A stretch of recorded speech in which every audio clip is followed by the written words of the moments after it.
Bom dia, meus amados irmãos, que a graça e a paz do nosso Deus e Pai amoroso, que o amor e o exemplo de nosso Senhor e Salvador Jesus Cristo esteja constantemente em nossa mente, nos fazendo cada vez mais conscientes e experimentando esse poder espiritual que Ele nos oferece pela graça maravilhosa de Deus. Meus amados, hoje, segunda-feira, vamos dar continuidade à nossa lição bíblica diária, cujo título dela, a lição 21, o Senhor é a rocha eterna. O Senhor Deus é a rocha eterna, né? O Senhor Deus, o Pai, Yahvé é a rocha eterna. Jesus é a pedra de esquina que é gerada por esta rocha, que sai dessa rocha eterna que é o Pai, né? Pois bem, amados, ontem no domingo, quando iniciamos aqui a lição, o próprio verso síntese que está em Isaías 26:4, deixa bem claro, né? É um apelo, é uma recomendação, confia no Senhor perpetuamente. Não é para confiar nele só quando as coisas estão bem, ou buscá-lo com uma certa confiança quando as coisas estão mal. Não. É confiar o tempo todo, é perpetuamente. Por que perpetuamente? Ele vai dizer aqui uma tipologia da coisa perpétua, uma tipologia do que é eterno, perpétuo, a rocha eterna. Se você escreve uma carta num papel, esse papel, com o tempo, ele vai se desfazer. Mas quem escreve na rocha é símbolo de eternidade, né? Olha que coisa linda. Essa é uma mensagem implícita que está aqui, explícita também, claro, em Isaías 26:4. Vimos também ontem, nas perguntas 1 e 2, quando o Senhor deixa bem claro que o povo de Judá, falando aqui, usando o termo Judá para se referir ao remanescente, e não à etnia judaica especificamente. Claro que dentro da etnia judaica há muitos homens de Deus, homens fiéis, claro, né? Claro. E aí, mas fala aqui, é uma tipologia do remanescente do tempo do fim, né? Em todos os tempos e principalmente no tempo do fim, momento em que acontece o grande julgamento, a libertação, o povo entra no reino de Deus, que nós vemos também, uma menção da cidade santa de Deus que desce do céu. Aqui ele fala de muralhas, né? Muralhas altas. Ora, quantos centenas de metros de altura não tem a muralha lá descrita lá em Apocalipse, né? Uma cidade quadrada de muros, né, intransponíveis, é uma tipologia, né? Deus jamais construiria uma cidade com muro dessa, uma cidade que não precisa de muro, já que claramente não haverá ameaça alguma no reino de Deus. Então, essa é uma tipologia. Muralha significa proteção, né? A proteção de Deus, claro, né? E essa linguagem é usada justamente para que o povo entenda, né, o que Deus está prometendo para ele. Proteção, segurança, vida eterna, prosperidade, é o que ele fala aqui no texto, né? E o povo realmente, com o único objetivo, que o povo confie plenamente no Senhor. Vimos também na segunda pergunta, quando ele diz que vai rebaixar as pessoas vaidosas e vai humilhar a cidade que é orgulhosa. Cidade orgulhosa, ou seja, congregação, grupamento, grupo de pessoas, né, orgulhosa, e as pessoas individualmente, cada um, ele vai humilhar, né? E aí ele diz que ainda vai derrubar, né, essa cidade, derrubar no sentido de tornar ruínas, né?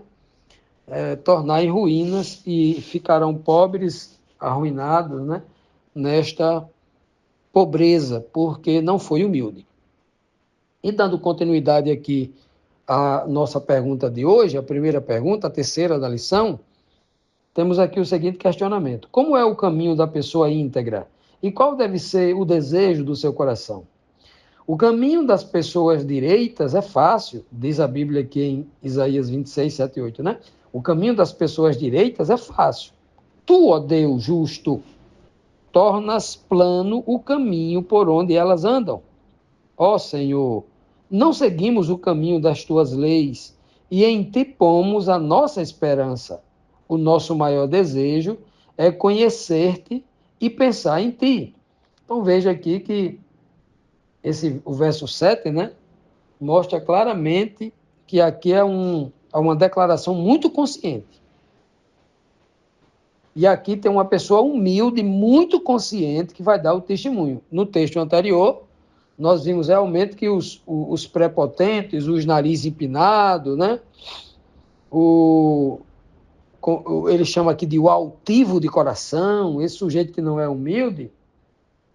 No texto anterior, a gente viu que é um julgamento. E aí, o remanescente fiel que louva a Deus, representado aqui pela tribo de Judá, ele vai reconhecer isso aqui, ó. Ele sabe, ó. Ele sabe que o caminho, né, das pessoas direitas, das pessoas que obedecem a Deus, o caminho é fácil. Não. Por quê? Porque Deus torna plano o caminho. Não, ele não está dizendo que esse caminho aqui a pessoa nunca vai ter problema, que a pessoa nunca vai ser testada espiritualmente, que a pessoa nunca vai adoecer, que a pessoa nunca vai ter uma ameaça de não pagar uma conta, de um problema com o filho, na escola, né? Um problema na família. Não. O problema sempre vai vir. Agora, a solução o Senhor garante para aqueles que têm fé nele. Olha que coisa linda isso aqui, ó. Aí ele diz ainda aqui, ó.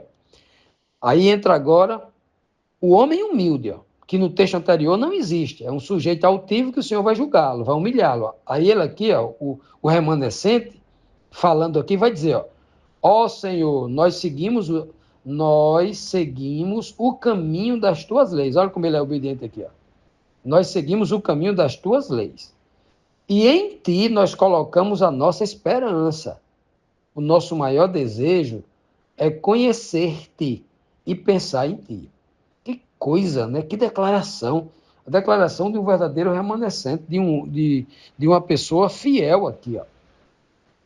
Veja que ele é tão consciente que ele fala assim, olha, hoje nós guardamos a tua lei. O que o Senhor manda a gente, os seus mandamentos, a gente observa todos. A gente se esforça ali para guardar os mandamentos. Por quê?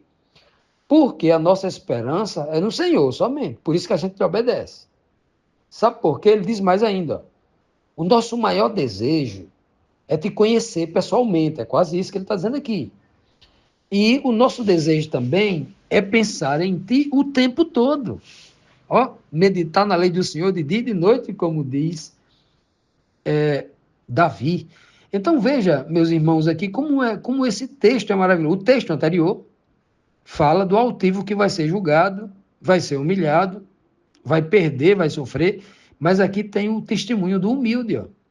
Ele vê o caminho fácil, que Deus vai aplanando para ele passar. E ele reconhece que tem uma consequência a isso, a obediência às leis de Deus, né? E faz isso não pela força, mas pela esperança que é nele e pelas promessas de um dia conhecer a Deus e pensar em Deus 24 horas por dia.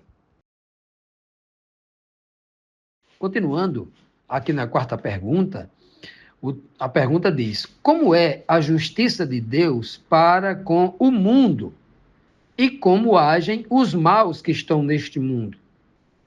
No verso 9 e 10 diz assim, com todo o meu coração quero estar contigo de noite, com todo o meu ser procuro conhecer a tua vontade. Pois quando julgas e castigas o mundo, os seus moradores aprendem o que é justiça. Ainda que tenhas compaixão dos maus, mesmo assim eles não aprendem a fazer o que é certo. Mesmo aqui neste país, onde o povo é direito, o país aqui fala Judá, né? Eles continuam a fazer o que é mal e não se importam com a grandeza de Deus, o Senhor. Que declaração, né? Consciência. Só um remanescente, alguém que é humilde, vai falar deste jeito, desde o versículo anterior, né? Porque o versículo anterior já é um testemunho de muita sabedoria. Claro que Isaías está falando desse jeito aqui, orientado por Deus. A inspiração, o Espírito de Deus aqui na mente de Isaías, está fazendo com que Isaías fale, escreva como sendo um verdadeiro remanescente fiel. Né? Olha que coisa impressionante é esse verso aqui.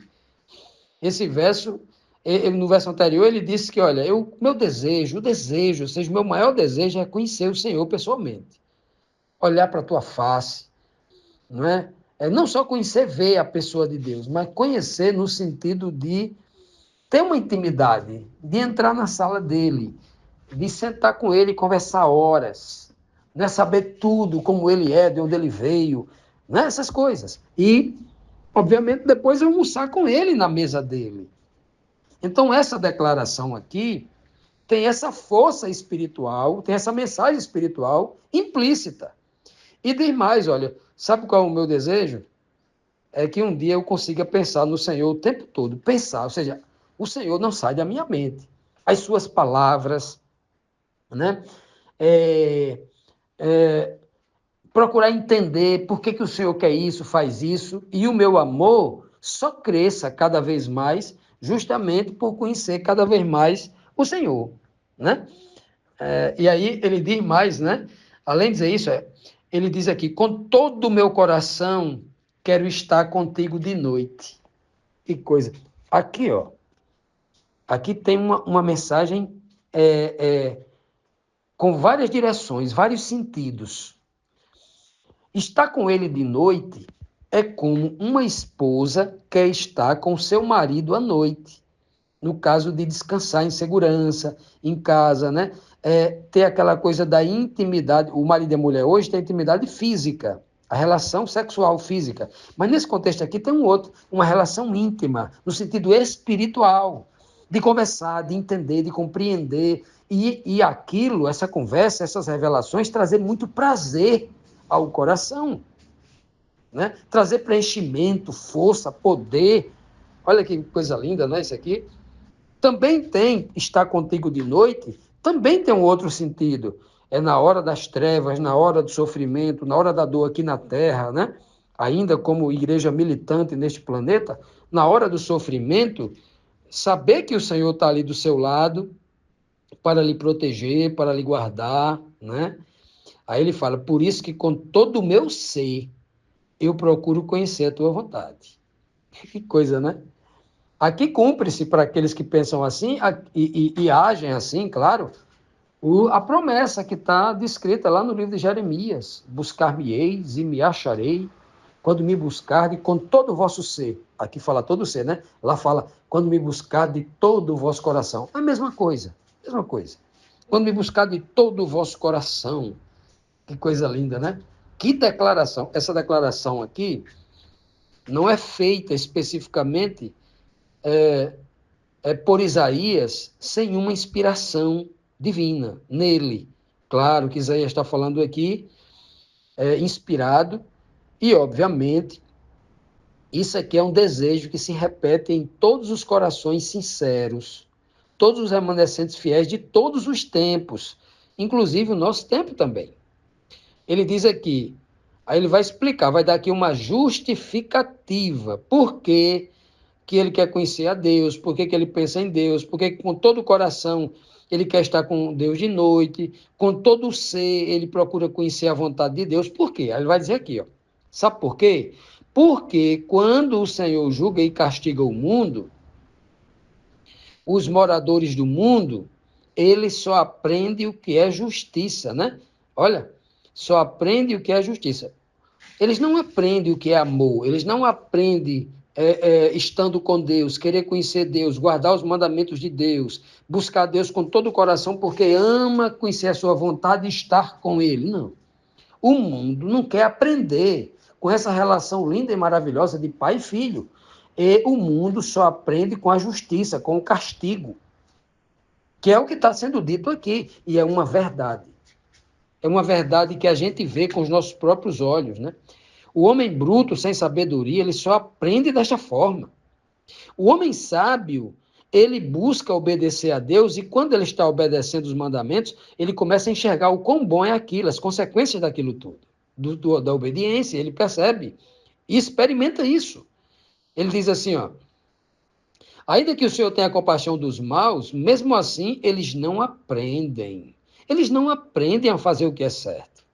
Por quê? Porque a carne está inclinada a atender prazeres, a mente não tem interesse por buscar conhecer a Deus e fazer a vontade dele, né? Aí ele conclui dizendo assim, ó, mesmo aqui neste país está falando aqui de Jerusalém, está falando lá da Judéia, está falando aqui dos judeus, falando da nação, né? Nesse país aqui, veja, de novo, ó, havia gente fazendo maldade, havia pessoas que não obedeciam a Deus, haviam pessoas que não faziam o que era direito, não queria conhecer Deus, não pensava em Deus o tempo todo, não guardava as suas leis. Olha só, nesse país mesmo aqui. Veja que a instituição religiosa não garante nada a ninguém. Ser de uma etnia não garante nada a ninguém. Ser filho de Abraão não garante nada a ninguém. O que garante mesmo é o homem crer em Deus e fazer tudo isso aqui que ele está dizendo aqui. Ó. Olha que maravilha. Então eles continuam a fazer o que é mal e não se importam com a grandeza de Deus. Eles não têm interesse, eles não dão valor, né? O que esse remanescente aqui está dando, esse valor tão lindo e maravilhoso que ele está descrevendo aqui.